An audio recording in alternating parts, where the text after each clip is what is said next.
સુરતના સરથાણા વિસ્તારમાં કાપડની ઓફિસમાં નકલી ચલણી નોટ બનાવવાનું મિની કારખાનું ધમધમતું હતું, જ્યાં પોલીસે દરોડા પાડી 1 લાખથી વધુની નકલી નોટ સાથે 3ને ઝડપી પાડ્યા હતા.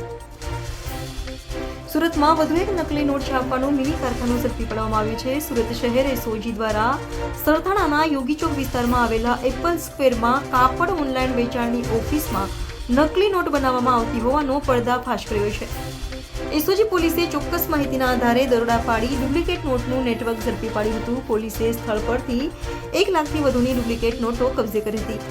સાથે 3 આરોપીઓ ભાવેશ, રાહુલ અને પવનની ધરપકડ કરી વધુ તપાસ હાથ ધરી હતી.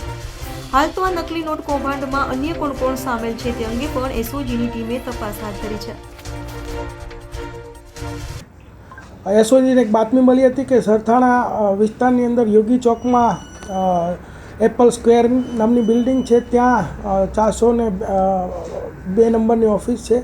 એની અંદર એમ કે હોજીરીના ધંધાની આડમાં એક નકલી નોટ છાપવાનું કામ ચાલી રહ્યું છે. તો એસઓજીએ ત્યાં રેડ કરતાં ત્યાં 3 આરોપીઓ સાથે ટોટલ 1,20,200ની 100 રૂપિયાના દરની 1202 નકલી નોટ મળી આવેલ છે. તે ઉપરાંત ત્યાંથી એ નોટની અંદર વપરાતી શાહી, પછી સ્કેલ્સ, રફ કાગળો, પ્રિન્ટર તથા પેનડ્રાઈવ આવો વિવિધ મુદ્દામાલ જપ્ત કરી અને કાયદેસરની કાર્યવાહી કરવામાં આવેલ છે.